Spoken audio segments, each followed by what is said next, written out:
dibicarakan ya oleh orang terkait dengan hakikat keadilan dalam hukum ya. Dan saya pikir teman-teman pasca sarjana perlu untuk apa ini memahami ini ya Mirip. dengan baik. Nah, kemudian capaian pembelajaran kita harapannya itu teman-teman dapat memahami dan mengembangkan hakikat keadilan hukum ya. Kalau kita bicara keadilan hukum itu sebenarnya seperti apa? Nah, ini ada pandangan mantan apa ini Hakim Agung ya, Bismar Siregar. Dia mengatakan bahwa bila untuk menegakkan keadilan, saya korbankan kepastian hukum. Jadi Bismar ini menganggap keadilan ini lebih penting ya, meskipun mungkin kepastian juga penting, tapi dia menganggap terkadang dia harus mengorbankan kepastian hukum untuk menegakkan keadilan. Ini luar biasa ya pernyataan Pak Bismar ini, karena dia menganggap bahwa hukum itu hanya sarana saja ya, sedangkan tujuannya itu adalah keadilan. Jadi mengapa tujuan itu dikorbankan? Mengapa tujuan harus dikorbankan? Karena sarana kan, menurut dia ya. Jadi kadang dia kepastian itu diabaikan untuk menemukan sebuah keadilan. Kemudian ada pemikiran Thomas Aquinas yang terkenal ya. Dia membagi keadilan ya, bahwa ada namanya keadilan umum, ada justisia generalis. Jadi dia mengatakan bahwa keadilan umum itu keadilan menurut undang-undang. Jadi dia secara general berlakunya ya, yang harus ditunaikan oleh kepentingan umum demi keadilan legal. Jadi Thomas Aquinas membagi bahwa ada juga keadilan secara umum dan itu adalah kehendak undang-undang.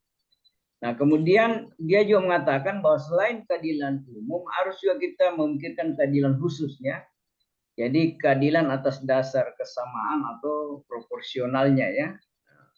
Jadi dibedakan menjadi ada 3 di sini yang disampaikan Aquinas. Ada keadilan distributif terkait dengan justisia distributif. Kemudian ada keadilan komutatif dan keadilan vindikatif atau justisia vindikatif. Nah, sekarang kita mau jelaskan ini ya. Ketiga keadilan khusus yang disampaikan Thomas Aquinas ya. Nah, yang dimaksud dengan keadilan distributif oleh Thomas Aquinas itu bahwa keadilan secara proporsional diterapkan dalam lapangan hukum publik secara umum ya, sama disampaikan tadi oleh Bismar Siregar ya. Jadi contohnya itu negara hanya akan mengangkat seseorang menjadi hakim apabila orang itu memiliki kecakapan untuk menjadi hakim. Jadi secara kompetensinya ya profesional. Jadi dia juga memberikan rasa adil bahwa negara ini bisa mengangkat hakim tapi dengan catatan tadi itu standar-standar kompetensi yang dimiliki. Dan dimaksud dengan keadilan yang yang distributif ya. Jadi dia berdasarkan pada kompetensinya. Kemudian keadilan komutatif itu terkait dengan prestasi dan kontraprestasi ya. Jadi ada berdasarkan prestasi, samaan ada juga yang tidak seperti itu ya.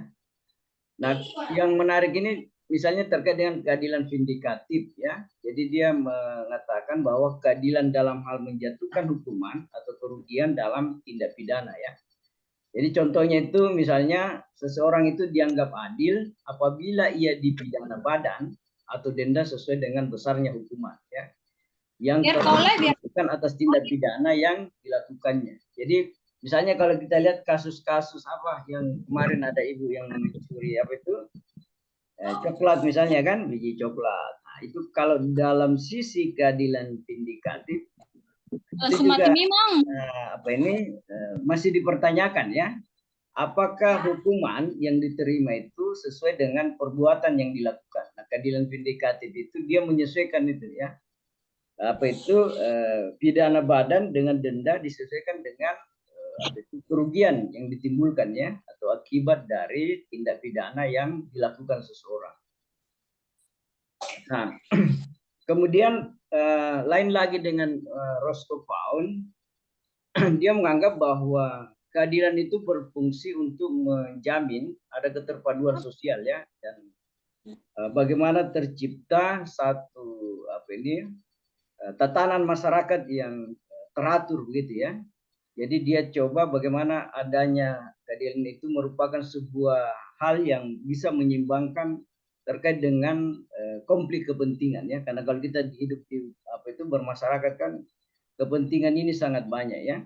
Ya itu tentu sesuai dengan kuliah kita di waktu lalu kita sudah bicara bahwa ada kepentingan secara individu, ada juga kepentingan secara sosial, dan ada juga kepentingan secara publik. Jadi ini kepentingan-kepentingan ini yang terkadang saling berbenturan ya, keinginan-keinginan itu, sehingga bagaimana keadilan itu bisa memberikan kontribusi terhadap kepentingan-kepentingan ini ya, secara terkait dengan kebutuhannya ya. Nah ini tadi terkait dengan hakikat keadilan, maka yang menarik tadi ini memang pandangannya Aquinas itu ya, bahwa dia juga menganggap bahwa bagaimana kita mewujudkan keadilan secara general, secara umum, dan juga bagaimana secara khusus ya. Kalau general itu terkait dengan keadilan yang diciptakan oleh undang-undang ya. Jadi apapun kehendak kita dalam hal terkait keadilan, maka keadilan generalis ini menjadi penting ya, karena dia akan sebagai alat atau instrumen untuk bisa menyesuaikan tadi itu ya, mengharmonisasi konflik-konflik kepentingan tadi itu ya, terkait dengan kepentingan individu, kemudian sosial, dan kepentingan publik. Jadi ini menurut saya pandangan Aquinas ya yang menarik tadi. Nah kemudian Pak Bismar juga tadi sudah kita dengarkan bahwa ternyata dia itu terkadang harus mengabaikan kepastian hukum demi keadilan. Jadi ini juga yang menarik kita diskusikan ya, meskipun kalau kita bicara tujuan hukum menurut Gustav Rebrook itu kan ada 3 ya. Tujuan hukum itu terkait dengan soal kepastian, kemudian juga soal keadilan dan kemanfaatan. Karena kalau pandangannya Jeremy Bentham mengatakan bahwa yang dimaksud hukum yang baik itu adalah hukum yang bisa memberikan lebih banyak orang yang lebih bahagia ya, kebahagiaan. Jadi memberikan kebahagiaan yang lebih banyak ya. Jadi itu pandangannya Jeremy. Jadi memang hukum ini menarik untuk kita pelajari ya, karena banyak sekali perspektif yang muncul terkait dengan aliran-aliran ya, atau pandangan-pandangan ahli hukum. Nah, lain lagi kalau kita bicara misalnya terkait pandangannya Lawrence Whitman bahwa membangun sistem hukum itu tadi harus memperhatikan aspek legal substansinya, kemudian bagaimana legal struktur ini bisa bekerja dengan baik, kemudian bagaimana juga legal kulturalnya ya, bagaimana respon masyarakat terhadap regulasi yang kita buat ya, sehingga ini bisa berjalan dengan baik. Nah, tetapi memang kan kalau kita lihat fakta-faktanya bahwa pengaruh keadilan hukum ini kan banyak sekali ya masalahnya ya, banyak dinamikanya yang kita temukan ya, bahkan terkadang tidak sesuai dengan apa yang kita harapkan. Kalau pandangannya Bismar ini kan sangat ideal, dia melihat ya bahwa terkadang dia harus mengabaikan kepastian hukum demi keadilan, karena problemnya ini dinamikanya sangat tinggi sekali ya di masyarakat. Bahkan terkadang juga ada juga yang sering menyampaikan cerita-cerita bahwa kalau kita mau menemukan keadilan hukum, bahkan terkadang kita kita tidak bisa menemukan keadilan itu ya. Ya itu yang anunya ya. Karena memang ketika hukum itu dibawa ke aspek individual, maka terkadang orang merasa keadilan itu sudah pas buat mereka, tapi untuk orang yang lain itu terkadang tidak sesuai ya harapannya. Nah itu yang kadang yang teman-teman sampaikan, bahwa terkadang kita mencari keadilan tapi sebenarnya kita tidak menemukan keadilan itu ya, sulit sekali. Kalau kita bicara soal kepentingan individu tadi, beda lagi kalau kita kepentingan publik. Makanya ukurannya Aquinas tadi bahwa kepentingan keadilan secara umum itu lebih penting juga ya, karena dia terkait dengan kehendak undang-undangnya. Jadi ada alat pemaksa sehingga orang harus mengakui bahwa itu adalah sebuah keadilan karena dia diciptakan oleh negara kan. Makanya di minggu yang lalu kita mengatakan bahwa hukum itu selalu ada hubungannya dengan otoritas ya, kewenangan. Jadi ada kewenangan, kemudian bicara soal keadilan, makanya selalu ada keterkaitannya ya, ada irisannya antara penegakan hukum dengan keadilan itu. Itu yang dimaksud. Nah, mungkin silakan teman-teman jika kita masih sempat diskusi ini. Ternyata karena saya pakai waktu Jakarta ini sudah lewat sekali kita punya waktu ya. Silakan kalau ada yang ingin disampaikan terkait dengan bagaimana kita memahami soal hakikat keadilan hukum ya. Karena hakikat keadilan hukum ini sebenarnya kalau kita bicara hakikat hukum, dia hanya adalah aksidensinya ya. Jadi dampak ya, bukan keberadaan eksistensi hukum itu sendiri ya, kalau kita kajian keilmuannya ya. Jadi ini merupakan dampak soal keadilan, kepastian, itu hanya sesuatu yang mempengaruhi hukum itu ya. Jadi dia suatu dampak lah ya, kalau kita mau bahasakan seperti itu. Jadi pengaruh waktu, kualitasnya, kuantitasnya satu hukum misalnya, kemudian keadilan, kemanfaatan, itu aksidensinya saja ya, bukan hukum secara substansinya. Nah, silakan teman-teman kalau ada yang mau memberikan pandangan dalam waktu yang singkat sekali ini, karena masih ada dosen yang lain mau masuk ini kayaknya. Ini jam berapa nih?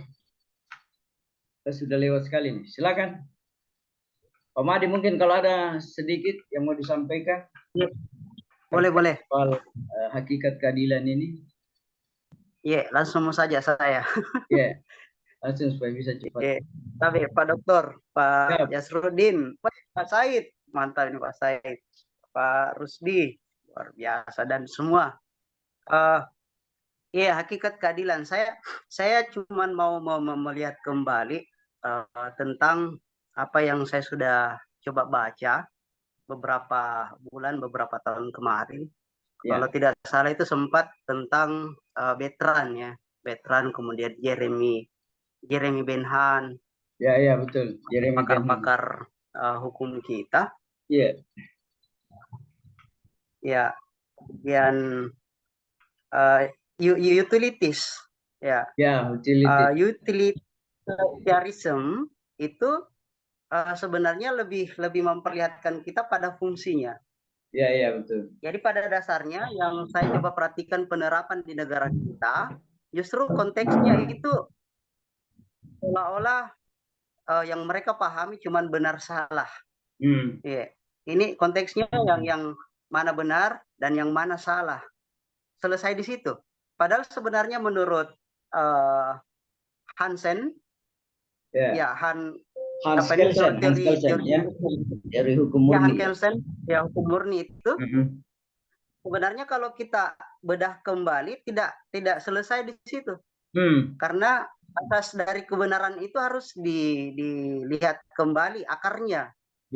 Kemudian kesalahan itu harus dilihat kembali juga akarnya. Nah, kalau secara sejarah ini kan ada dua yang dianut oleh Belanda dan Inggris. Kalau tidak salah yang Belanda ini Hans Kelsen ini kan anak didik dari Immanuel Kant. Ya, Jerman Hans Kelsen. Ya, Jerman itu. Tapi kan sebenarnya ada dua yang merambah di dunia ini, seperti yang dianut oleh Anglo-Saxon sana, seperti negara-negara jajahan Inggris, beda dengan negara-negara jajahan Belanda. Justru saya lebih melihat bahwa negara jajahan Inggris dengan teori-teori hukumnya lebih melihat pada asas kearifan lokalnya satu daerah. Ya, betul. Iya, seperti yang terjadi di Amerika sana. Kenapa kemudian muncul di era milenial, kemudian generasi Z muncul yang namanya muncul yang namanya Facebook, muncul yang namanya metaverse dan sebagainya, karena aturannya mereka itu ternyata dibuat dulu perkembangan peradaban, kemudian ketika terjadi kekeliruan, aturannya diperketat. Beda dengan kita, mengapa seperti sekolah-sekolah SMK ataukah mungkin kita di segi ekonomi ya, karena berbicara ekonomi sedikit ada pemahaman bahwa yang terjadi adalah ada aturan-aturan dalam aturan ekonomi kita yang menghendak kita sampai bisa punya inovasi-inovasi baru. Contoh, beda akses untuk mendapatkan SNI. Katakanlah kami menginovasi sebuah sampah plastik, kemudian sampah plastik ini kami bisa buat jadi papan, bisa buat jadi atap dan sebagainya, sehingga bisa menjaga kelestarian lingkungan. Tapi di atas ini aturan-aturannya justru benturannya di SNI, sedikit-sedikit harus berstandar nasional dan sebagainya. Tapi akses hukum ekonomi ini untuk mendapatkan itu saya perhatikan beda gitu. Beda untuk orang lokal dan orang dari luar, katakanlah mungkin oknum Chinese yang punya mungkin saya tidak anti Chinese-nya, tidak antinya, yang anti itu aturan yang tidak berpihak gitu. Tidak berpihak pada satu kebenaran. Mungkin karena mereka punya banyak uang ya. Uangnya lebih sehingga aksesnya lebih mudah lagi. Jadi melihat tentang sejarah hukum ini, dan ternyata daerah-daerah jajahan Inggris itu pada penerapannya sangat beda dengan daerah-daerah yang jajahannya Belanda. Kira-kira seperti itu yang sempat saya baca dari Jeremy Bentham. Jeremy Bentham. Ya, utilities. Terima kasih Pak Dokter. Iya, saya pikir memang terkadang juga memang keadilan ini kan tergantung pada nilai-nilai ya yang dipahami oleh masyarakat itu ya, sehingga itulah sebenarnya yang membentuk prinsip-prinsip yang menjadi sistem sosial dalam masyarakat ya.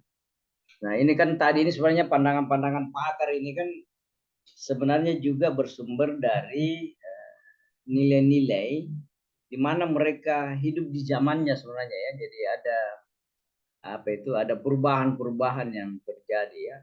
Cuman memang menariknya disampaikan Aquinas tadi itu bahwa ketika kita bicara keadilan secara general itu maka itu berpedoman pada regulasi yang ada ya, atau aturan yang ada, sehingga memang tetapi itu memang tadi bahwa kelemahannya itu keadilan itu ditentukan oleh penguasa kan sebenarnya begitu, kekuasaan.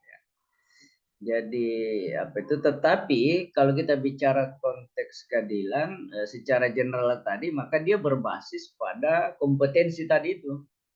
Jadi dia juga secara ruang itu membuka ruang kan bagi semua orang, misalnya ketika orang mau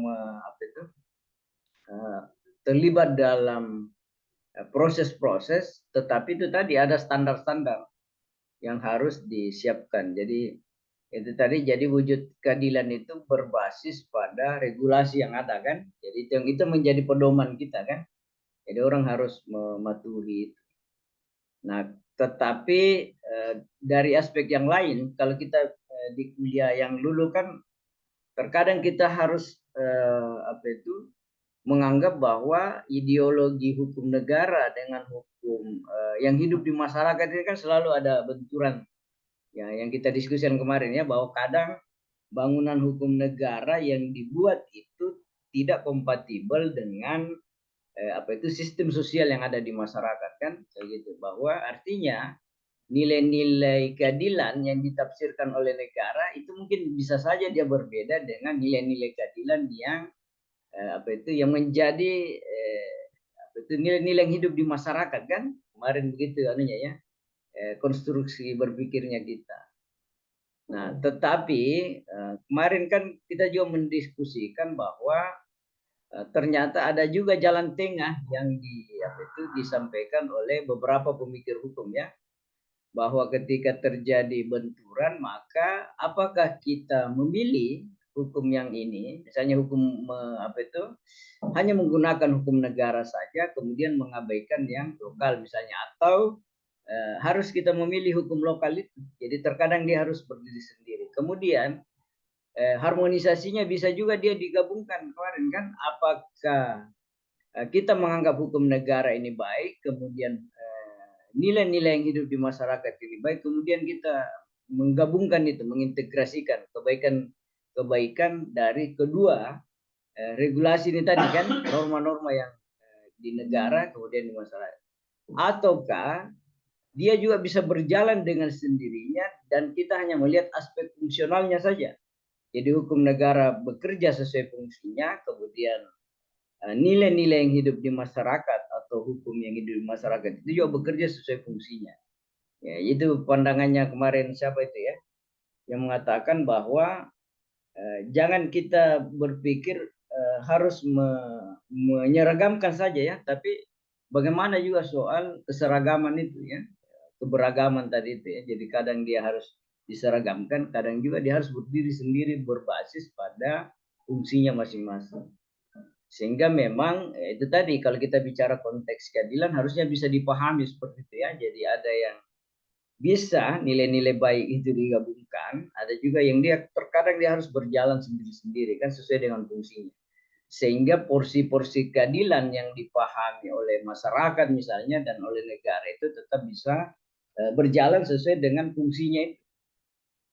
Sama dengan pandangannya Aquinas tadi bahwa keadilan secara umum itu bicara konteks keadilan undang-undang misalnya kan, tetapi pandangannya Pak Madi tadi bahwa bagaimana dengan keadilan yang dikonstruksi oleh masyarakat misalnya kan. Nah ini juga yang harus kita bisa pikirkan secara bersama ya, bagaimana harmonisasinya itu. Dan saya pikir teman-teman Pasca ini itu tadi bahwa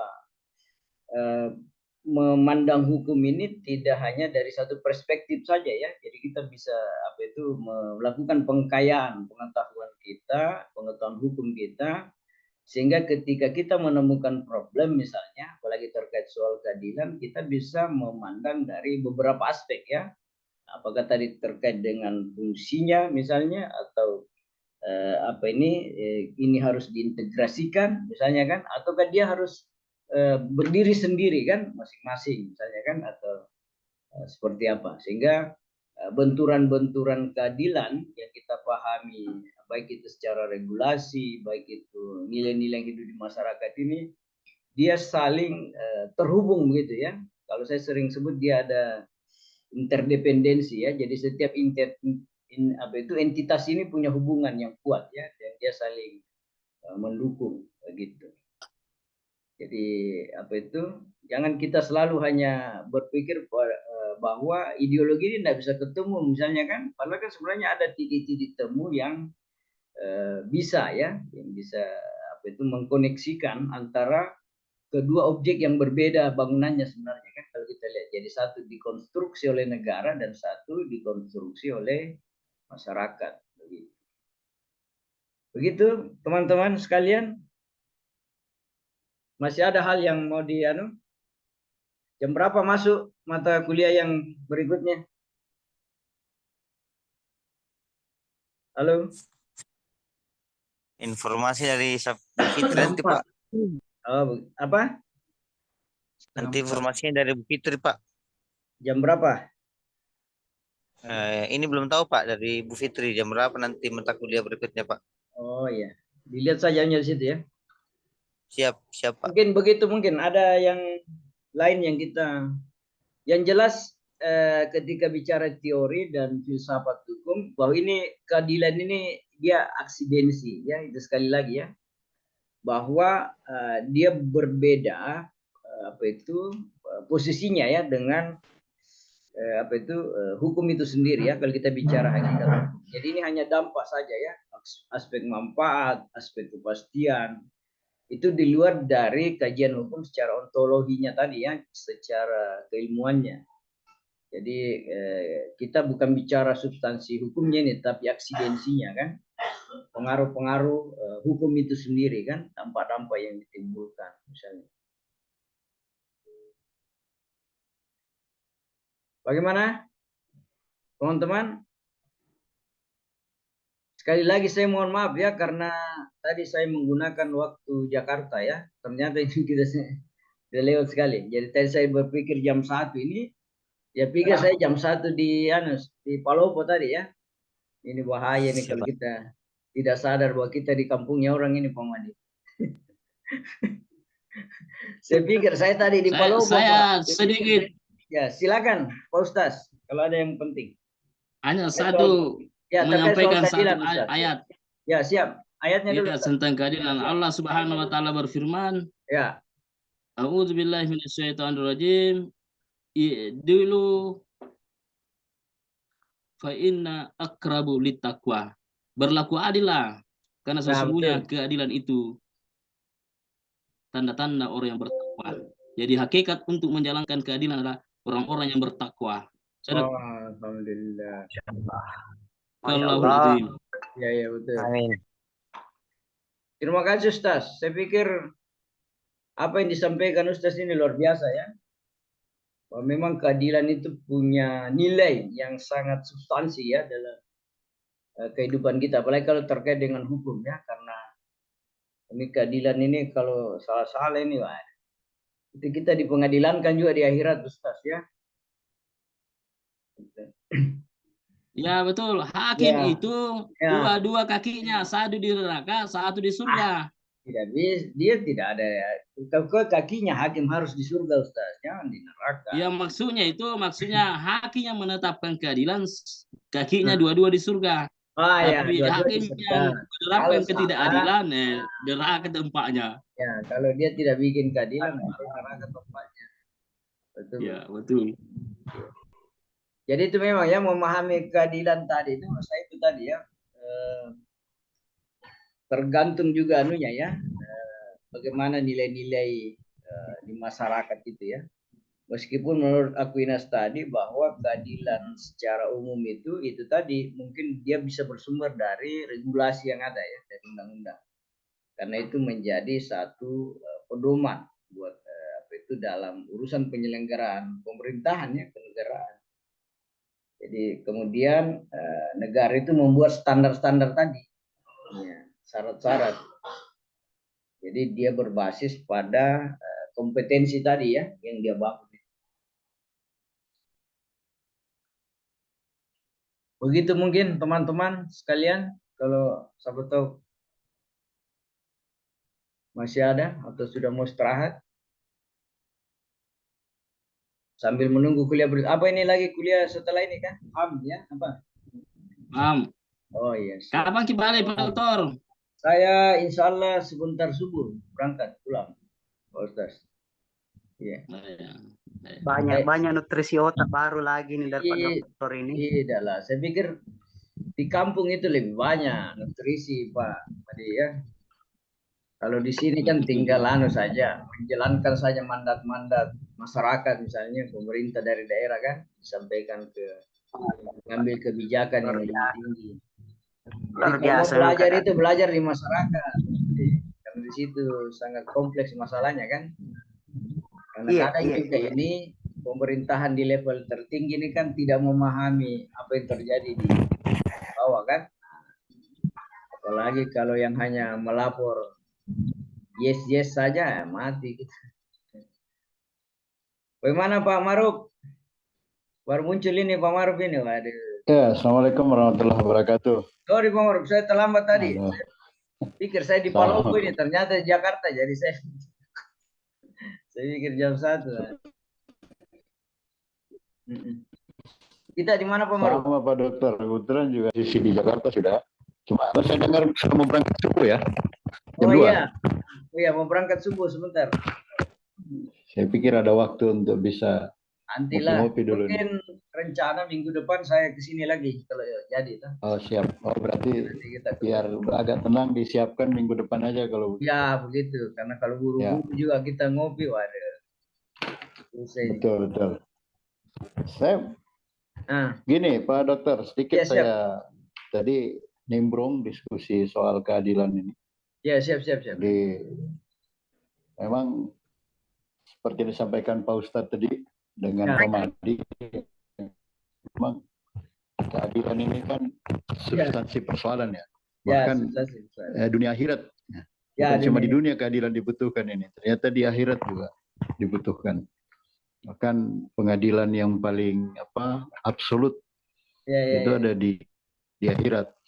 Nah, cuma kan kita juga berbicara di dunia fana ini kan bicara keadilan itu juga bicaranya sistemnya sebenarnya relatif. Artinya bagaimana yang mendekati keadilan yang sesungguhnya. Paling tidak kita merujuk pada Jeremy tadi bahwa ya bagaimana membahagiakan banyak orang. Banyak orang gitu.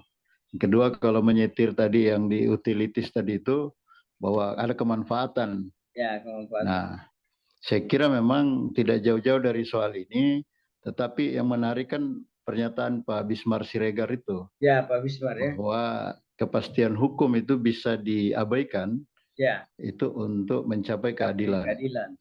Nah, Jadi, persoalan keadilan ini kan kembali, jadi orang merasa adil ketika kepentingannya terpenuhi misalnya. Ya, itu. Ya kan? Nah, sementara kepentingan orang lain tidak terpenuhi. Jadi memang agak ribet juga di sini.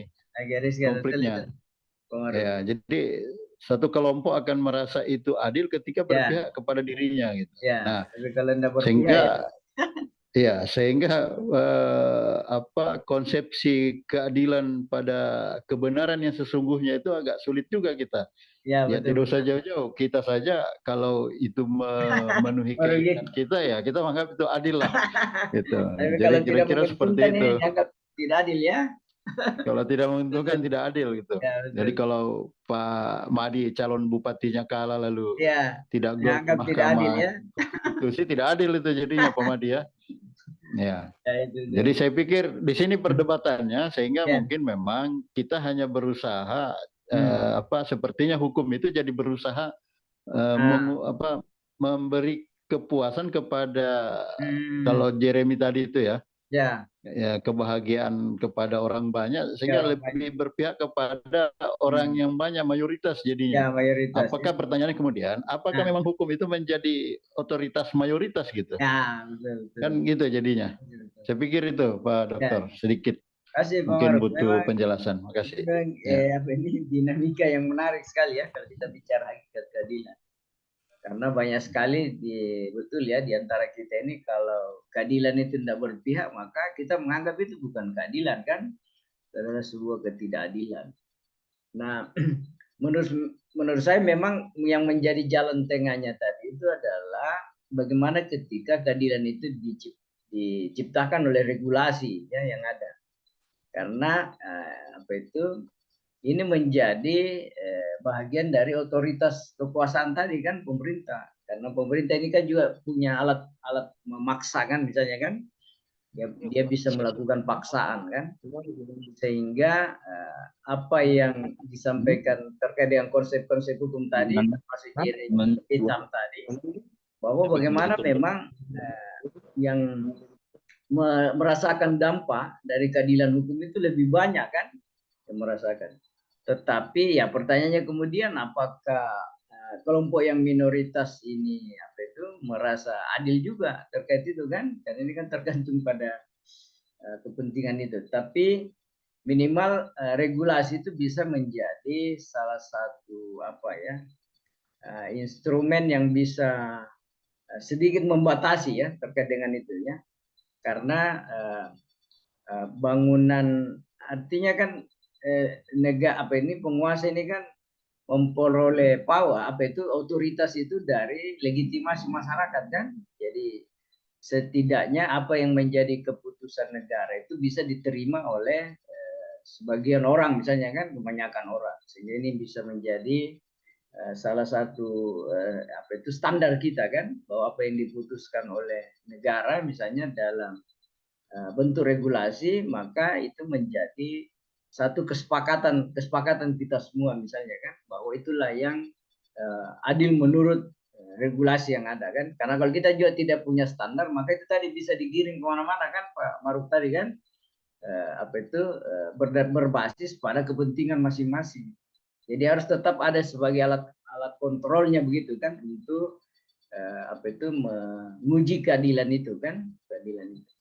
Sehingga mungkin ini yang dimaksud dia bisa secara objektif kan, itu bisa keadilan yang diputuskan itu bisa diterima misalnya oleh semua orang misalnya kan. Nah, ini juga yang penting ada pembatasnya itu, karena kalau kita mau menafsirkan keadilan berdasarkan kepentingan ini kan nggak bisa, dia akan mungkin semakin bias begitu kan, karena di sisi lain ada yang menganggap adil, ada yang menganggap tidak, sehingga hukum itu menjadi standarnya dia kan, standar itu membatasi kita menafsirkan mungkin dalam bentuk yang lain, karena dianggap bahwa ketika diputuskan oleh aturan maka itulah menjadi sebuah kesepakatan kita bahwa itulah yang adil menurut regulasi yang ada. Mungkin begitu anunya ya, karena memang sangat abstrak gitu ya kalau kita mau tafsirkan soal hakikat keadilan ini, karena memang sangat banyak pandangan-pandangan ya di aspek yang lain menganggap orang adil, tapi di sisi lain ini juga dianggap satu ketidakadilan. Nah itu tadi, sehingga saya melihat bahwa memang harmonisasi sistem-sistem ini harus bisa terbangun dengan baik ya, sehingga kita lebih banyak menemukan penyesuaiannya kan. Jadi bukan lebih pada perbedaannya, karena kalau perbedaan ini kan dia akan semakin sulit untuk bagaimana hukum ini bisa bekerja dengan baik kan, karena kan pasti kita akan mendapatkan benturan-benturan pada apakah dia sifatnya kepentingan individu atau sosial, kemudian secara publik juga kan. Jadi mungkin kita lebih pas pada bagaimana memberikan manfaat yang lebih besar gitu ya, sehingga ini menjadi standar-standar kita kan. Nah, ini mungkin yang harus kita lihat secara bersama, karena kalau bicara secara saya pikir tidak bisa lagi kalau secara individu kan, karena ukuran-ukuran keadilan menurut kita ini kan beda-beda semua. Meskipun ada juga pandangan tadi mengatakan bahwa bisa juga disamaratakan saja kan secara komutatif tadi, apakah dia berprestasi atau tidak, maka itu keadilan bisa disamaratakan gitu kan. Tapi kan ada juga yang selalu menganggap bahwa tidak bisa begitu. Orang adil ketika berbasis pada kompetensi kan. Jadi orang dihargai berdasarkan pada usahanya dia kan. Jadi tidak harus disamaratakan. Jadi saya pikir ini diskusi menarik. Tetapi kalau kita bicara teori hukum tadi, bahwa ini kan sebenarnya hanya dampak dari hukum secara substansi ya. Kali ini kan aksidensinya saja ya. Pengaruh-pengaruh soal kepastian, kemanfaatan, kemudian keadilan itu adalah bagian kajian di luar ilmu hukum itu sendiri ya, secara keilmuan. Tapi inilah dampak-dampak yang ditimbulkan oleh hukum tadi, soal keadilan, soal kepastian, dan soal kemanfaatan. Begitu mungkin teman-teman sekalian. Kita ketemu lagi insya Allah besok ya. Oh iya. Ya. Mungkin sedikit Pak Dokter. Ya, silakan ya. Iya, mungkin mengambil sedikit waktunya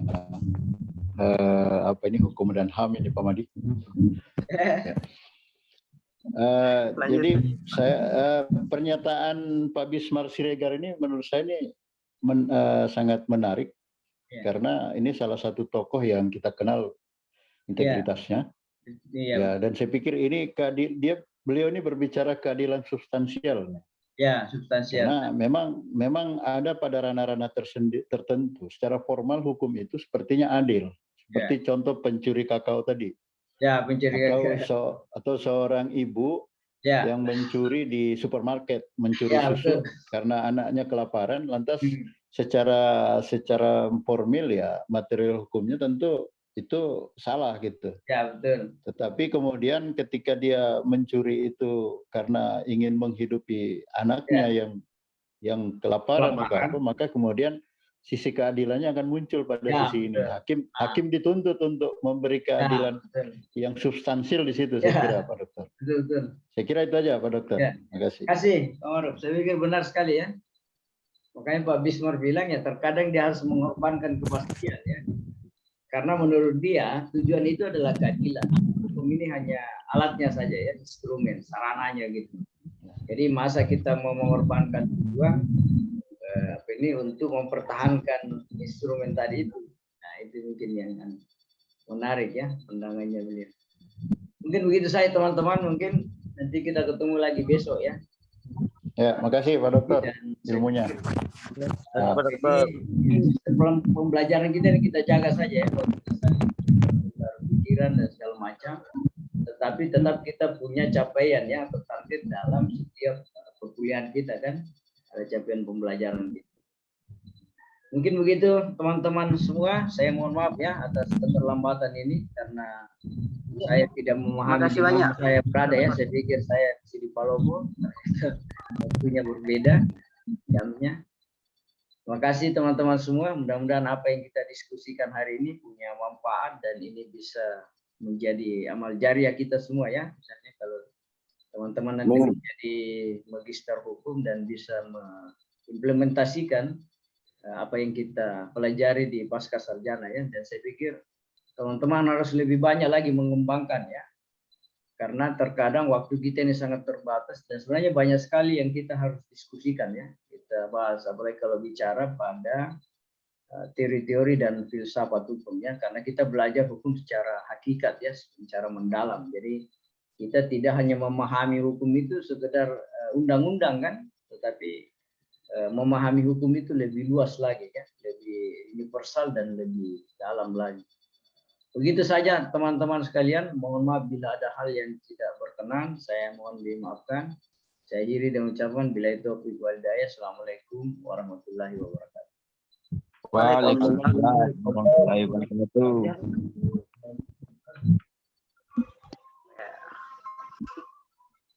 Oh, Pak Sai. Siap. Sai. Ada lagi bos tak datang. Ketemu Jiki bos tak kan?